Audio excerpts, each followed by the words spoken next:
All right, what's up, guys? We are still here on the factory tour. I've got Akash here, and we are going to throw out a couple more names for you guys to buy low in your leagues. Um, I got three names here, and I'm going to start at the quarterback position with, and I hate myself for this because I was such a big Trey Lance fan. I had so many shares, but it's Brock Purdy, man. I think he's a buy. He's going right now like 2 rounds after Jordan Love and Kenny Pickett, and Mm, he's cleared to play. He's basically been confirmed as the week 1 starter. He played last year. He looked good. He was competent. He's in a functional, like we know he's in a well-oiled offense with incredible weapons. And the team obviously loves him because they are ready to take a massive L on Trey Lance. They traded all these first rounders and they're like, 2 career starts. That's fine. We don't need to see any more. Like Purdy's the guy. So I don't know. It just feels like a guy that you could definitely get at a cheap price and count on him as a QB3 and a guy who could also gain value this season, like as people kind of realize that he's the starter. yeah, I agree. It's not something I was always on just because it's like a late round quarterback, but it's like all but confirm, solid NFL quarterback. Like I don't know, he should start this year, and he's in a good offense. Like he's helping make it a good offense. Like he was doing better than Jimmy G did, um, in that offense, and so it's gonna be efficient. Partly because of the scheme, partly because he's a good player. He obviously he's working within the scheme. It's not like he's elevating it tremendously. Like we've seen the same thing happen to Jimmy G, but I do think he's a good guy to have as like a QB2 or QB3. Yeah, and he's cheap. I mean, he's He like is pretty. he's in the range with Isaiah Pacheco, like Kadarius Tony, Pacheco, Tony, James Cook, yeah, fucking Alexander Madison. Like, Madison. yeah, it's such a Yeah, no-brainer if you can actually move somebody like that for Purdy. I mean, in managed leagues, usually you have to give a quarterback to get a quarterback, but if you can do right. something like those guys with like Will Levis or something, or you can do like those guys and you can Mm. tear down from like a Kirk Cousins and you can get a big plus on top. I just think that's a good move because I think the key is getting out in front. Like people are gonna, once week 1 hits and he's the starter, it's gonna dawn on people that he's been going too late. I think there's a little bit of like price lag here where people are still worried about the elbow. They're still like, well, what about Trey Lance? And they're like, can this guy who's a 7th round pick really be the starter? And by the time that all kind of kicks in for people, it's gonna be too late. So I think now is the time to go pick up some shares. Yeah, it's so fun. It's so funny. Both the quarterbacks for San Francisco are priced like starting quarterbacks in Dynasty, and I don't have either of them as sells. So Yeah. it's like, yeah, even though it's like, um, both Lance and Purdy are like, I'm not gonna say buy Lance as much as I'll say buy Mhm. Purdy because Purdy's cheaper and he'll probably have a higher chance to start, but Lance is still a solid hold just because of the rushing, and he'll start eventually somewhere. Yeah, with Lance, it's Um, almost like you're buying like a draft pick, right? Like he Kinda. yeah, I mean it's you're buying him for the potential of like upside later.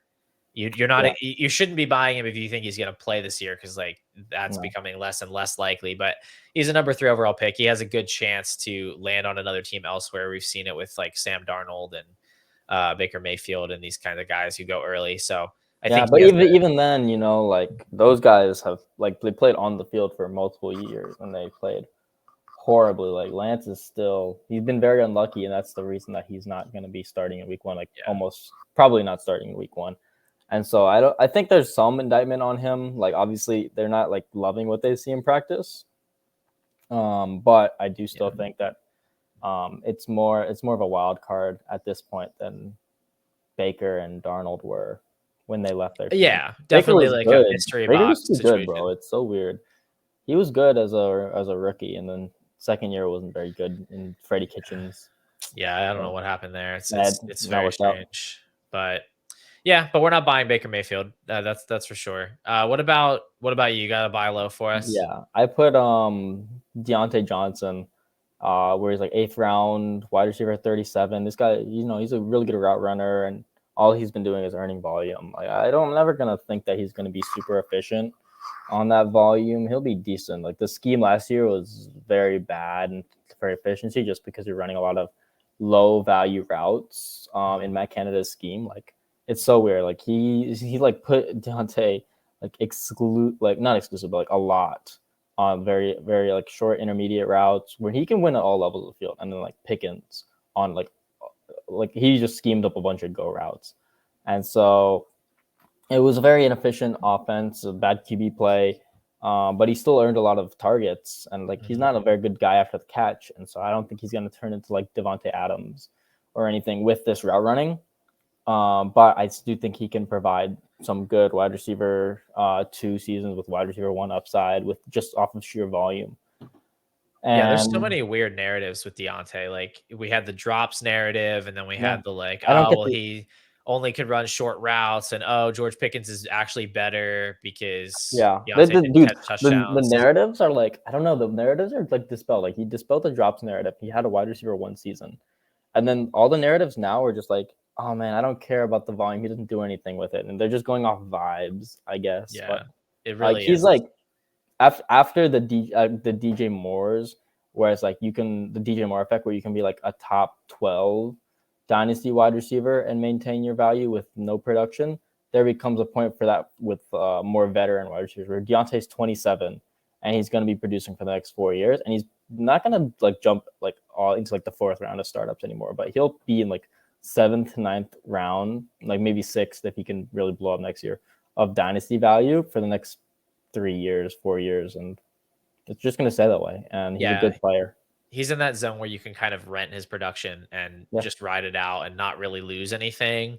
And I mean, he's going, you said 8th round, right? Like that's very palatable price. He's going in the same range as like Christian Kirk, Marquise Brown. Like he's had a ton of targets. He's had a ton of targets. I think he's a very solid one. It's a target. Marquise Brown is diet Deontay, I think.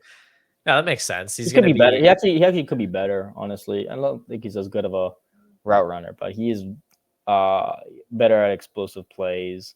That's true.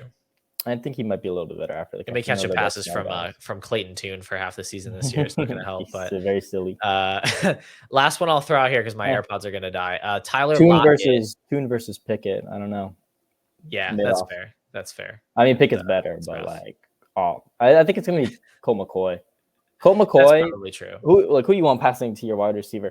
Colt McCoy for half a season and then Kyler Murray, or Kenny Pickett? Honestly, it's like I don't. There's not much of a difference. I guess it's a question. I guess in terms of like helping your wide receiver produce, not a big of a drop off. I guess they're both buys, so just buy them both. I mean, you don't need to buy anymore because you have like 100% exposure, but other people could buy some. My last guy is Tyler Lockett. This dude is just perennially undervalued. Like every year he just silences all the haters and then like loses a round of ADP. I don't get it. That's because he's a year older, but yeah, I mean, I do get it, but like it's dumb. I don't know. He's going behind Mike Evans, like we said in the main show. Like that's stupid. He outscored DK last year by a full point per game. He has shown no signs of decline, and like maybe JSN's going to eat into his work. He's a talented player, but you could still see a very consolidated target distribution there in Seattle. And we might not even see JSN with a full snap share early in the season unless they're going to run like a ton of 11 personnel. So I don't know. Yeah. I think Lockett's going to be pretty safe again for this year. And ultimately it's a bet on the talent, and that late, that's really what I care about. And there's also contingent injury upside. Like if either of DK or JSN gets hurt, you still have that out for, 15, 16 points per game in a season. When he's going in the same range as like AJ Dillon and Rashee Rice, I just like, how am I going to say no to that? Right. I agree. That's a good buy for some good production. But yeah. Yeah, I mean, you can fill in your wide receiver 2 slot so cheap. He's such an easy buy for a contending team to just go out and get someone you can trust. Not necessarily going to be difference-making production, but like solid production you can count on at a very, very reasonable price. And you can then allocate a lot of value into like your elite quarterbacks, your elite tight ends, and you can just backfill the wide receiver position with these veterans nobody wants, Yeah, absolutely. Yeah. So those are our 3 buy lows. Brock Purdy, Tyler Lockett, Deontay Johnson. That's your homework assignment for the week. Go pick up some shares. Thanks again to Akash for being on the show. Follow him at YZR Fantasy. You can go see the Kadarius Toney meme that got him a nice little DM and a block from the most injured man in the world. Crazy, bro. Dude, that's All why right. I'm laughing. Like, dude, because Kadarius Tony DM me off a meme and then blocked me. So it's like, oh my goodness, man. Like, this shit is so funny to me because he's calling me so many names. And I'm The just meme was spoiling it for really like, funny. it's a You good really meme. cooked him. Guys should go check it out. It was pretty Cool. funny. Go check out all of Akash's work and subscribe to the channel and go follow the show on Spotify or Apple Podcasts or whatever. We'll be back next week with another episode.